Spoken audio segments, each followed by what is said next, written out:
Thanks to all who are watching. This is pretty informal. I know it doesn't look that way. I apologize for being behind a lectern. This is the space in Brown Chapel, and we keep sort of set up for live streaming and so forth. So rather than have people come out and have to set up some other space, we're just utilizing this one. But imagine that it's a less formal space. We do have a couple of folks here helping me out, and we all have our masks, and so we're socially distancing when we're not adequately apart. So I will be answering some questions that got submitted in advance, but if you can continue to submit questions through social media, and those will get forwarded to me. And over the next few minutes, as much as an hour, I will answer all the questions that I can. Do want to just make sure everybody understands there will be some questions that I simply won't be able to answer, mostly because there's a lot that we don't know, as I'm sure you're aware, just lots and lots of unknowns. But I will do the best I can to fill in all the gaps based on what I know. And of course, as always, I will be unable to answer any questions that are about specific personnel issues. Those are just not appropriate to answer. I'm going to start with the questions that were submitted in advance, but again, please feel free to send in new ones or follow up. Certainly the question that was asked the most, and of course we've had questions from students and alums and faculty, and these are mostly from students and families, about this situation for will we get refunded for room and board?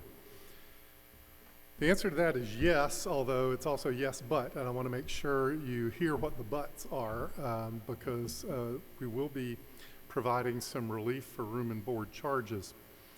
As you probably know, because it's been well publicized, the federal government the Centenary applied for, and the federal government has given us a grant, and the grant comes in two equal parts. 50% of the grant was to go to students directly, and students should have already received information about that in the last couple of days. The other half of that grant was to the institutions, and institutions could use that to offset costs associated with the pandemic. And schools have a fairly wide latitude for how to use that. Centenary will be using our half to almost all, maybe even a little bit more, but basically all of our half of the grant will go to offset room and board charges to students, so that those will be refunded to students, and we hope to have the details out about that by the end of the month. We have not received that half of the money yet. That's still in Washington. We don't have any real concerns that we won't get it eventually, but we haven't gotten it yet, and so there's some time delay there. I also want to make sure people understand it will not be a full rebate of costs, but it will be go to partially offset the costs of room and board, and again, depending on, for those students who of course moved out, some students needed to stay on campus, and of course, so students who paid for their rooms but then went home and did not use the services of the dorms or the food service will receive some return of those funds, and again, hopefully by the end of the month. Certainly by the end of the month, unless something really unforeseen happens, we will have that taken care of by the end of May.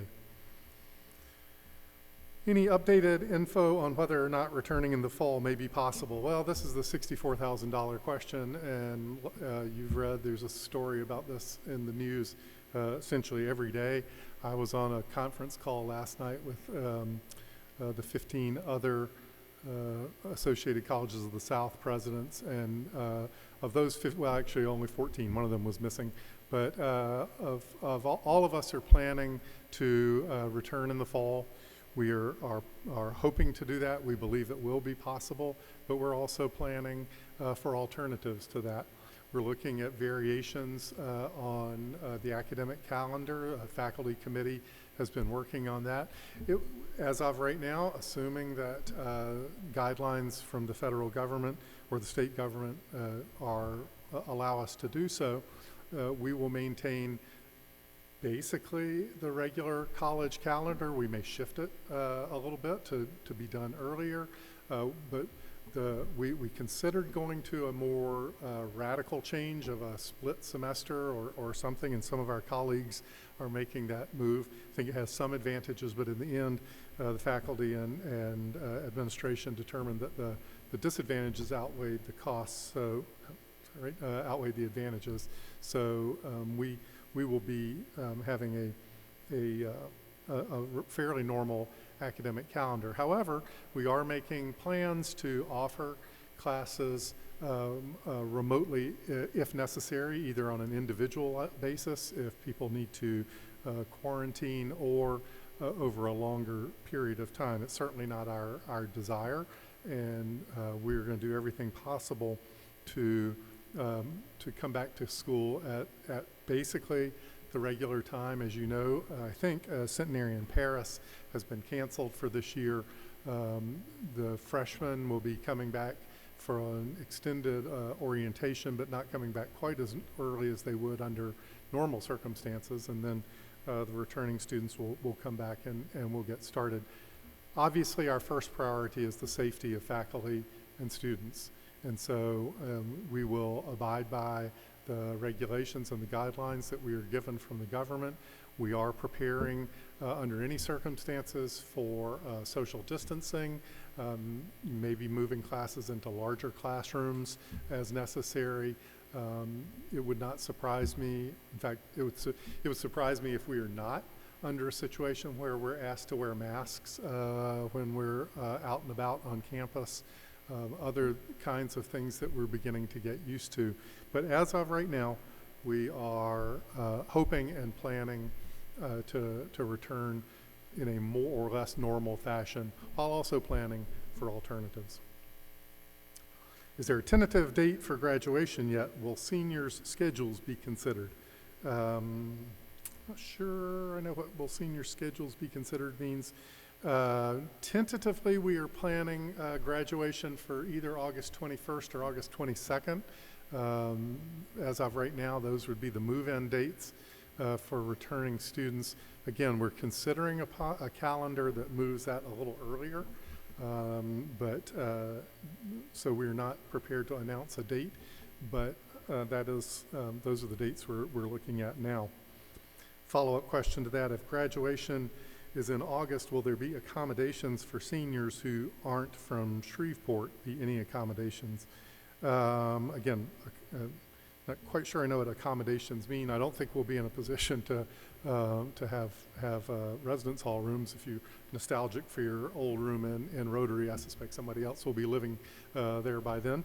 But we will certainly, as always, we'll certainly make accommodations for to recognize people, and well, diplomas I think will be handled in a different way anyway, but we will certainly try and take into account everybody's desires or possibilities. We're hoping to have really sort of a 2 or 3 day long kind of celebration of return to campus, in addition to a commencement ceremony, do some other kinds of fun things to welcome people back to campus. Again, depending on what we're allowed to do.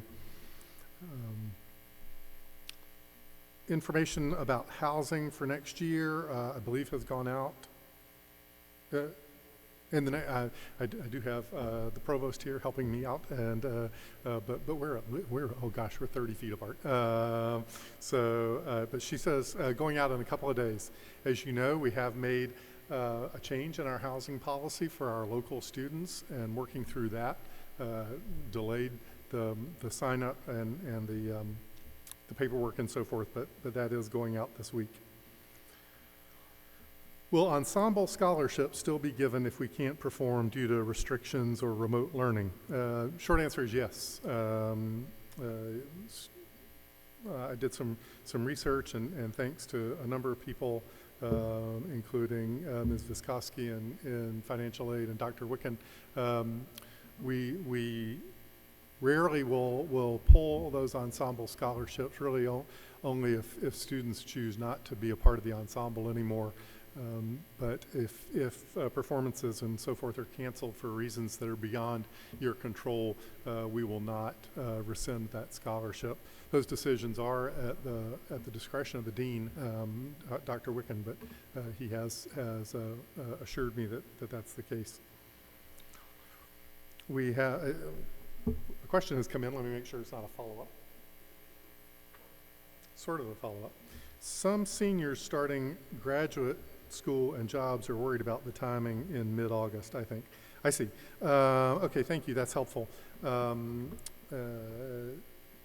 So that would argue, well, I'd have to think through what the implications of that are. I think it's going to be unlikely that we'll be allowed to have large-scale gatherings, much before then, even then, so we'll continue to look at possibilities. We'll talk to the seniors and other students. We certainly did that. Outgoing SGA president Amir Kaskis and some of the other SGA leadership and folks that were on campus were really helpful in helping us think through and surveying students about what would be meaningful, and we'll continue to do that and create, again, a celebration that is as faithful to our traditions and the importance of commencement, and try and do it at a time when it is most accessible to as many students as possible, for sure. Thanks for that clarification. An alumnus or alumna asks, how are you handling May module this year? We canceled the May modules for this year that would be starting right about now. We have, depending on whether students were seniors, if they were seniors and had paid, they got their money back. If they were not seniors, they are allowed to carry that money over for next year. Our current plan is to run basically a double set of May modules next May of 21, that would be. We're also maybe going to look at some other options for international experiences for the people that were not able to go on May module. We also did do some things for students who were graduating that needed that May intercultural experience to graduate, and there are some things going on this month to accommodate those students who needed that for graduation. I also want to thank the faculty both the ones who are scheduled to teach that May module and also teach other May classes. We actually have a full classes being taught remotely for the May portion of the semester, and I appreciate the faculty stepping up to do that, and I'm sure the students will find it helpful to knock out some requirements and other things. So thanks to them for that. Another set of questions about sort of a little bit more long-term or general. Can we get an update on the master plan? Great question. I'll start by just saying, remember that there's a difference between, as we've talked about all along, the difference between a master plan and the strategic plan. Our strategic plan, we're in year 3 of a 5-year plan, and so that means we're beginning to think about how we refresh and move forward beyond at the end of the 5 years. And that strategic plan does serve as a guide to action, a sort of day-to-day decision-making plan. The master plan is different. The master plan, as I've said all along, is kind of aspirational. What can we do? How can we move the college forward? And we've certainly had made some start on some of the quote-unquote lower-hanging fruit, some of the things that were a little bit kind of in the back of the plan just to help the campus. So I'm sure most of you saw all the new signage that went up during the winter. When you come back to campus, you'll see we've installed some new lighting to make the campus safer and brighter, especially there at the main entrance around Jones Rice Field and some things like that. Some of the things, of course, some of the biggest plans in the master plan, we knew were going to be longer run because they require raising a significant amount of money. And of course, the number one project was a new science facilities. We've done a lot of work on that and have been talking about it as recently as last Friday. I think, well, it's fair to say that the science facilities will not, at least in the short to medium run, will not take the form that they showed up in the master plan. Simply, especially now with the changing economic circumstances, simply too expensive and maybe more than the college needs. I want everybody to understand. Everybody understands that we need better, newer science facilities, and there's no doubt about that. So trying to accommodate that need within the budgetary realities of cost, and the fact that Centenary is still below where we'd like to be in terms of enrollment, has created this ongoing discussion about how to accommodate all of those things. As part of the master plan, and if you really dug down into it, you saw we did a space utilization survey. One of the reasons we did a master plan was to make sure we didn't overbuild, because obviously new buildings cost a lot anyway, and they have ongoing costs with regard to both upkeep and in a more technical kind of discussion, the way they hit your budget for depreciation and so forth. So that's a long way of saying we've been working with some consultants, and right now it has been suggested, sorry, I've skipped a step. The space utilization survey showed that by and large, Centenary has room to accommodate the size that we want to be and anticipate being in the short to medium run, with the one exception of laboratory space. And so after working with a number of different consultants, it's been strongly suggested that we go back and revisit the question of a full renovation of Mickle Hall. That can be accomplished, even though it'll be expensive. It will be less expensive than a new build from the ground up. And everybody recognizes pretty much that Mickle has really, as they say, good bones. It was built to be a science building, as everybody knows just from the inscriptions that are in the marble as you walk in. And we really like that. However, everybody knows it badly needs updating in many places. And so at this point, that's the next step on that project. The other aspects of the campus master plan, again, we are kind of feeling our way through, given the crisis right now. There's still we still have the plans in place to do the renovations of the shell that are called for. I think the other things pretty much, I think, are on hold until we see what our enrollment looks like. The master plan is still active. We still like the ideas. We are still thinking about some new types of housing in the corridor between Woodlawn and Oak, and those kinds of things are going forward. But I think it's fair to say, we did 3 pretty major capital projects this year, with the entrance to this building, Brown Chapel, the entrance to the Hurley School that is currently under construction, and then I'm blanking on what the third one was. Oh, obviously, yeah, the soccer field, the new turf field, and the softball field, the athletic facilities. So we've done those. I think to be honest, right now we're going to have to pause a little bit on large-scale capital projects while we see what the future holds. But that's the update on the master plan. How is the college still working to improve accessibility on campus? I know a lot of improvements have been made, but we still have buildings with no elevators, a limited number of accessible suites, and a lot of red tape to get classroom and other accommodations. I appreciate the acknowledgement that we have done a lot, but I also recognize there's still a lot to do. And certainly with regard to red tape, continue to bring that to our attention. There's no a school as small as Centenary is, we need to be able to not have a lot of red tape while at the same time having rules to make sure that everybody's treated fairly and so forth and so on. So I hope we can minimize that.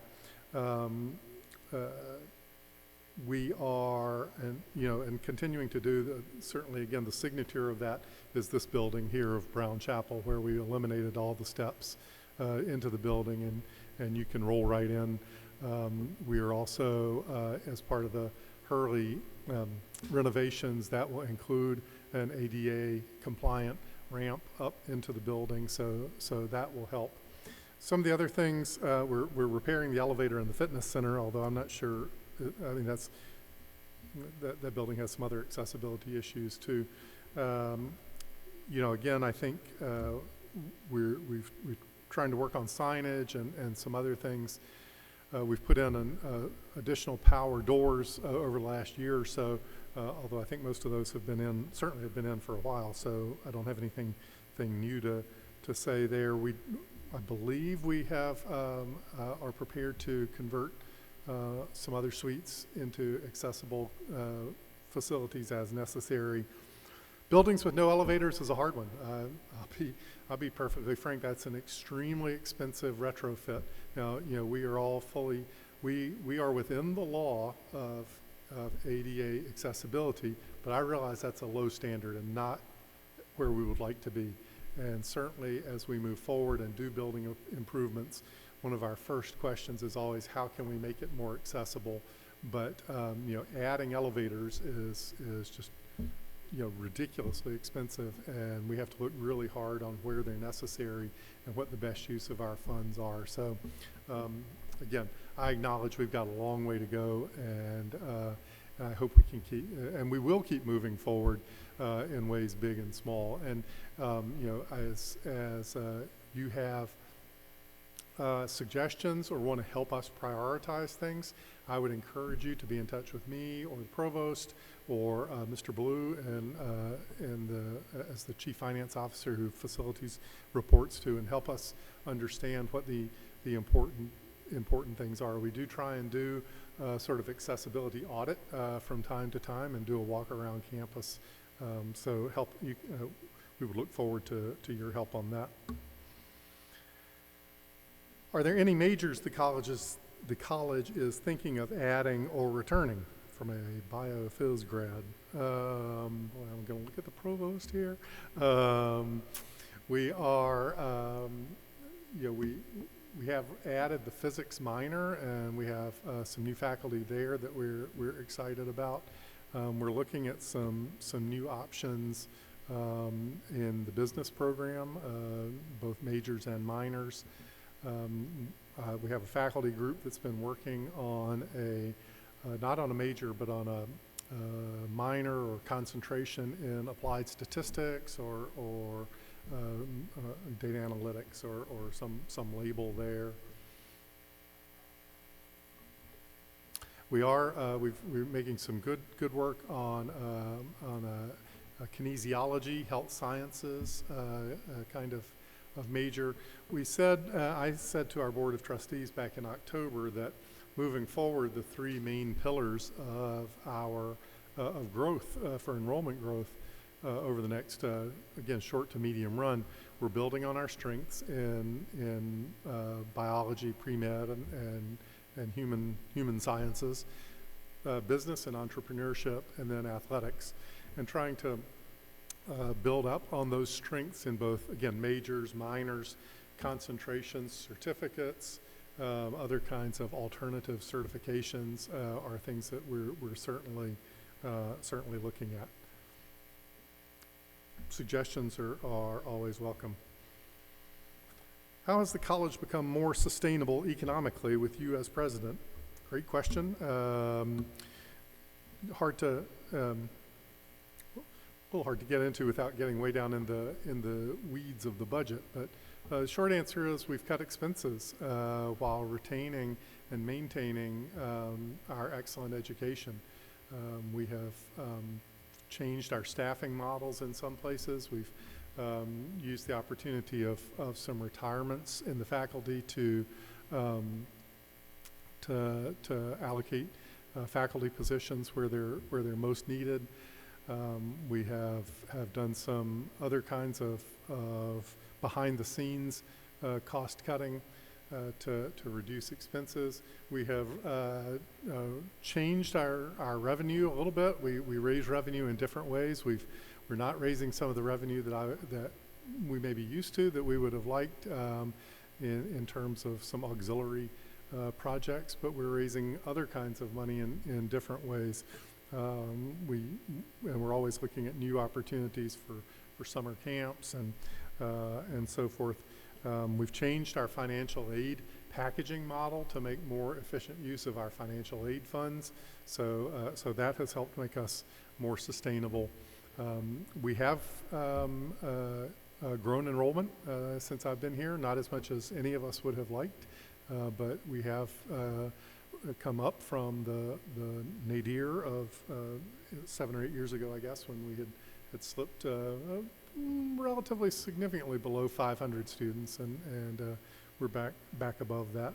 So again, lots of work to do. Private higher ed is a hard business. I say that almost every day, but we have, I think, been good stewards of what we have been entrusted with here, and I am working hard to raise more money through philanthropy to readjust our business model a little bit, but again, while retaining what I think is really great and special about a Centenary residential liberal arts education. And I think we're moving in that path. Are there dorm renovations planned in the near future? Nothing major that I am aware of. We continue to knock off small to medium-sized projects as we are able to. Simply keeping up with the physical plant is pretty pretty significant lift, and we do major facelifts as possible. I think most of you are familiar with the renovation of the James common areas 2 years ago. We continue to look at that. We know that there are areas that need some major attention, Klein in particular. And again, the infrastructure, we do continue to replace our HVAC components, which are expensive and require some pretty substantial planning. I think if you were here on campus 2 falls ago now, I think October, when we had a major storm that created terrible power outages, and that brought to light, no pun intended, the need to do some significant infrastructure on our electrical grid, and we'll be doing we've been trying to do those when they had the least possible imposition on students and staff and faculty. We've got, I think, the last link of that we'll be doing in the summertime. We were scheduled to do it in the holidays, but with the shutdown, I think we can maybe squeeze that in. Again, we'll continue to do facelifting and doing some changing in lighting for energy savings, but frankly, no, I'm not aware of any large-scale dorm renovations that are on the table for right now. Any updates on Sodexo's contract? Thank you, good question. I think many of you are aware because we have tried to keep people informed and had work teams. It was our intention to, in fact, we did send out a request for proposals, an RFP, and had solicited bids and received bids on the food service. And there were campus visits for the finalists scheduled right as the coronavirus hit and the shutdown. And so, obviously we're not going to hire a new company without having them come and audition for us. So that process is on hold. We'll pick it back up when we're able to, but for the fall, we will still be a client of Sodexo's. I had an email from their vice president this morning, assuring us that they're looking forward to continuing to work with Centenary and continue some of the improvements that they started last year. I want to thank the Sodexo staff that have done such an amazing job serving the students that stayed on campus while still living into and abiding by the regulations. And, it was a moving target. So at first, we went to no self-serve stations, and then, eventually we had to shut the dining hall completely and only have takeout service and so forth. And the staff have been amazing and have really done a great job. So thank you to Shanta and her staff and all the Sodexo folks. It's really made a big difference for the people that are still on campus. A couple of follow-ups. Are there any plans to address issues in Jackson Hall and the communication building? Yes, is the answer on that one, without knowing specifically what the issues are, but purple liquid dripping from the ceiling. Yeah, that would be bad. In the basement. Yes, yeah, we are looking at that. I do know that was on the list of things that the maintenance staff was tackling. I don't remember the specifics, but yes, that is being addressed. From an alumna, I've read some news stories about how tenuous this time is for small liberal arts colleges, with many facing financial demise. How is Centenary protecting itself for future generations during this time? Great question, and probably the number one thing I think about every day. Centenary is fortunate in the sense that we have a long history and a history of generous philanthropy. So we have our endowment is not gigantic. It's certainly not billions of dollars. It's a matter of public record. I don't mind telling you, it's not as much as it was a month ago, but it's roughly $100 million, a little bit larger than that, depending on the day and the stock market. And the person who asked the question I think frames it exactly right. The endowment is to just, that's what an endowment does, is to try and guarantee the long-run stability of the college. And there's a fine balance that we talk about all the time between making sure that we are protecting the long-term viability of the college, but not doing that on the back of the current students. So, it's the endowment, in addition to guaranteeing our long-run stability, is also, as one of the great experts on higher ed, Dr. Joanne Soliday says, your endowment's also your rainy day fund, and it's raining.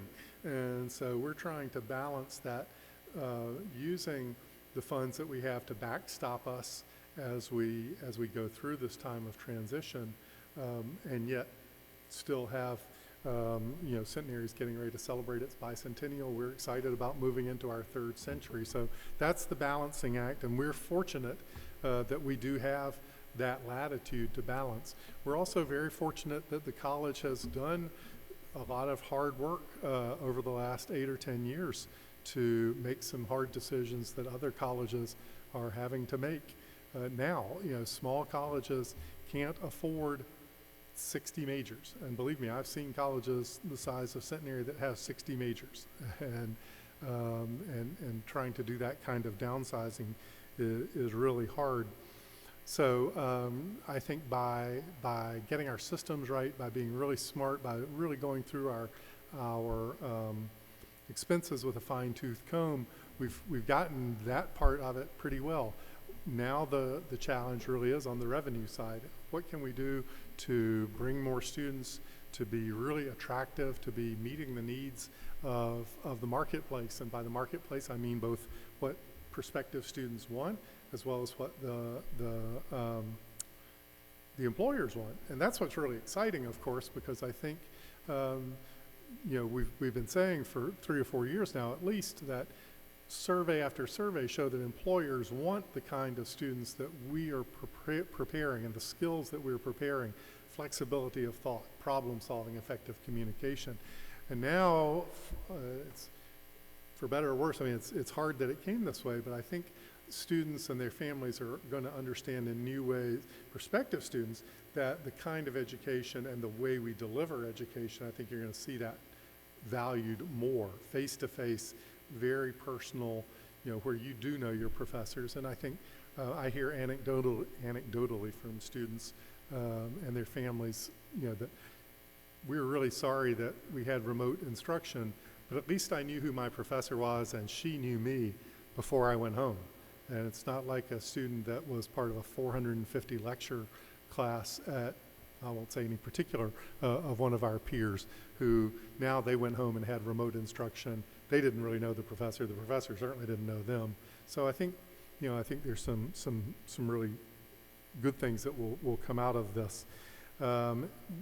Will we see other colleges? I mean, yes, colleges will struggle, and Centenary, I think, every day is we have to make hard decisions, and certainly, until we see what enrollment looks like in the fall, and we look at those numbers, we may have some hard decisions to make too. But I'm not,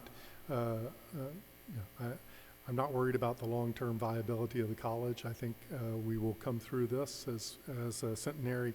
To quote John Atkins in brief, we have gone through war and pestilence before and emerged, and we will do so again. I hope that answers that question, but it's a really good question. Will all current scholarships be honored? Is this question. As far as I know, I mean, I guess I'm a little uncomfortable with a blanket statement of all, because I don't know enough about the nuts and bolts of our financial aid models, not our models, I'm sorry, that's the wrong word. Our financial aid packages are pretty complex because we've got money from lots of different buckets, and different scholarships have different requirements, but I am not aware of any plans to change scholarships that have been awarded. I realize that's not a great answer, but as always, feel free to contact the financial aid office, and they can answer any specific questions. They're really good, and they can help you out. We certainly want to make it as possible for as many students as possible to come to Centenary, complete at Centenary. We're not going to do anything to try and hurt students in any way. So hope, I think the answer to that would be yes. But again, the blanket, all scholarships, I'm a little uncomfortable with. So sorry about that. No more new questions, but feel free to keep asking. I have a couple more here under the heading of fun stuff, so that's good. If you could teach any course for a day, what would it be? Well, see, now I did get this question in advance, so I've been thinking about this. It is a lot of fun. I appreciate whoever asked that. So there's two ways of answering it, right? So there's one thing is if any course, so it's just like a course that if I'm not qualified to teach it, I could automatically sort of magically have the knowledge, like in the Matrix where they plug Neo in and all of a sudden he knows how to fly a helicopter or whatever. So if it was that way, then I would certainly choose something that I don't think I necessarily want to know something I absolutely didn't know anything about, but there are quite a few subjects that I know just enough about to know that I don't know very much about them, and I think I've referenced before here, like quantum physics, quantum mechanics. I know a little bit about, but man, it'd be nice to really know that. Or maybe to have some skill that I don't currently have. I'd love to know how to speak a number of different foreign languages. I'd love to know how to speak Chinese, for example. I'd love to know how to play the violin. I tried to teach myself. In fact, my wife gave me violin lessons for Christmas a few years ago, and that didn't work out very well. One of our violinists here in town said, adults can't learn to play the violin. So I've given that one up. So if I could magically acquire skills, it would be something like that. If you're talking about what I already know how to teach, I taught for a long time before moving into administration, and I've got a number of individual lectures that or topics that I really like to teach on. There's the international economic system between the two world wars and the hyperinflation in Germany and the way the two world wars were connected to that. is fascinating. I love that class. I love teaching. I taught a class on politics in the movies, and there are a number of movies that I love to see and teach. Some of which you would know, some of which you might not. A more recent movie, I'll just put in a plug because it seems to have gotten forgotten, but I love the movie The Contender with Joan Allen and Gary Oldman. So if you're looking for something to binge, I don't know if it, or to watch, I don't know if it's on streaming, but you can go look that up. I also used to teach a class on weapons and warfare, and some of those lectures were I had a representative battle from a number of historical periods, and I love teaching those, especially the Battle of Agincourt, because it's both historically significant.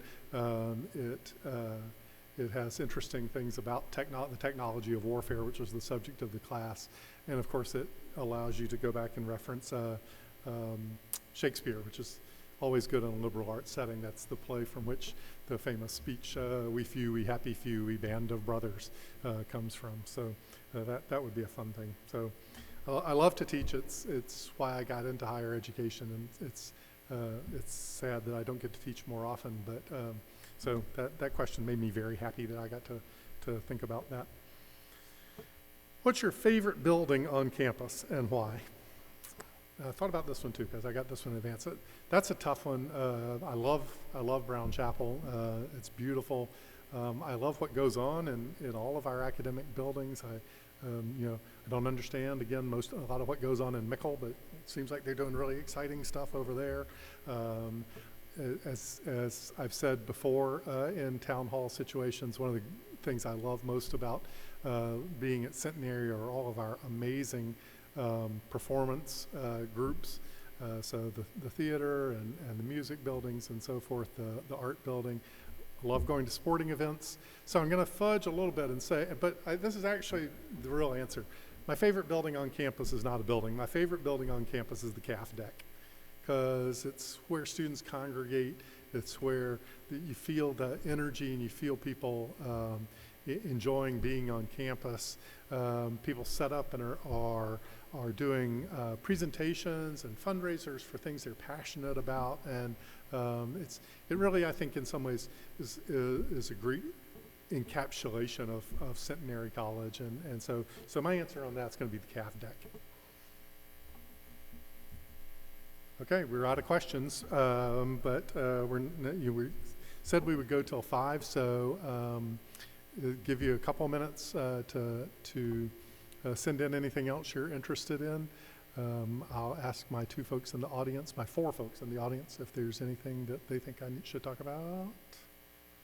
While we give people one last chance to ask questions. If you're not in Shreveport, you're missing a beautiful day today. I hope you're safe and well.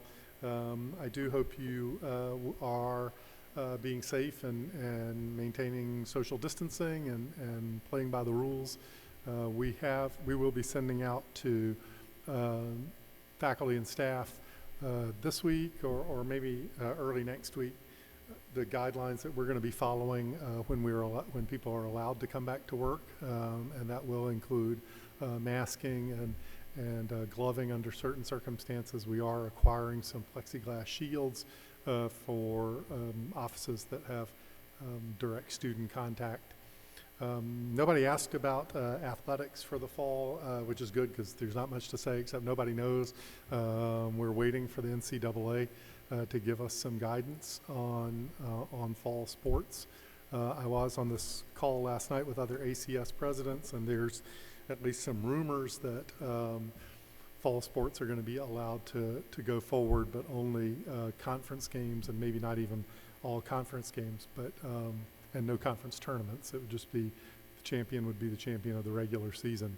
I don't know. That's just a rumor. I have no idea if that's accurate.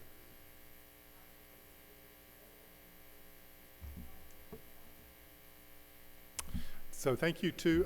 Please stay up with your centenary.edu email. That's for students. That's how we communicate with you. We don't know your happydaisy@yahoo.com email. So check your Centenary email. Check the website. Kate Pedrotti, who's sitting here looking at the questions, she's doing a great job, and her staff keeping the coronavirus page on the website up to date with official information. Sometimes you have to click through, and so pay attention to the links and so forth. So yeah, that's a great way to stay up to date. I'll also put in a plug for Give for Good, our philanthropy day yesterday, community-wide philanthropy. We did receive a generous gift from an anonymous donor that will match up to $25,000 worth of gifts to our relief fund, and that's helping us provide some of the relief for students and for the institution. You know, we have had additional expenses with regard to equipment and technology and so forth, some Zoom subscriptions and some more substantial things than that. So those are a couple of reminders. Hot off the presses, any question? Okay. David Letterman, back in able days.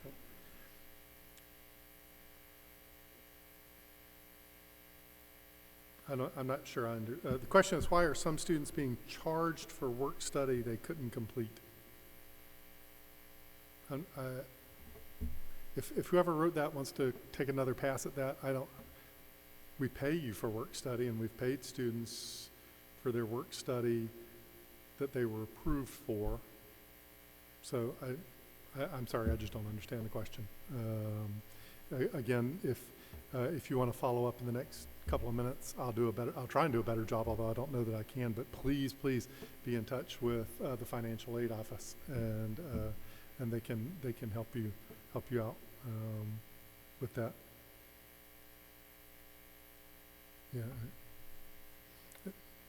Yeah, I'm sorry, I just don't have anything else on that. We're looking forward to the fall. Again, thanks to the faculty and Dr. Soul and her folks that are working hard to be ready for the fall, ready in new ways. You know, it's not going to be back to the normal that was here when you left, but we believe we are going to be able to deliver a great Centenary education. We're going to have the best of what Centenary offers, and do it in ways that are still safe.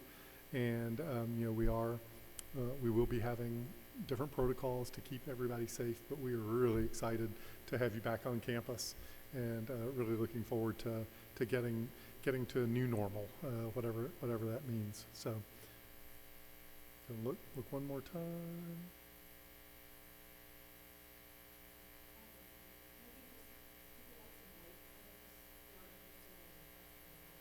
Okay, so yeah.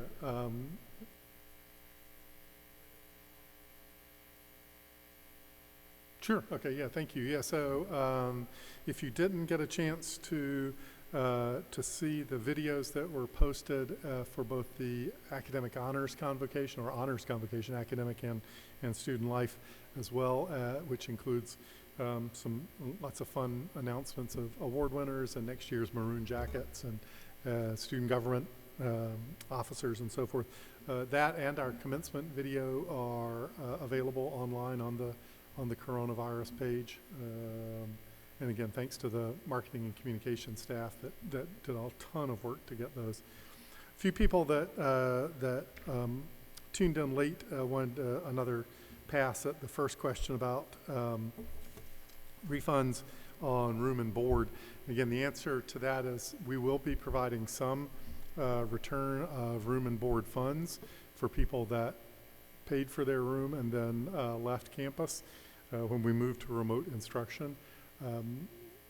It will not be a dollar for dollar refund, but and you will have more information about that will be, and the funds will be distributed by the end of May. We are still waiting on the federal funds that come to the institution to offset. We've already distributed the funds that go directly to students. The other half of the funds that come to the institution that Centenary has decided will use for offsetting some of the room and board charges. We have not received those funds yet. We will get them eventually, and then you will get a proportional return of some of those funds. So yes, there will be some money coming back. I believe that's going to do us. We are about still a little bit of time in the hour, but we're out of questions. And as I sometimes say to classes, I'm happy to stay here, but there's no point in us staring at each other. So if you have other questions, you can email president@centenary.edu.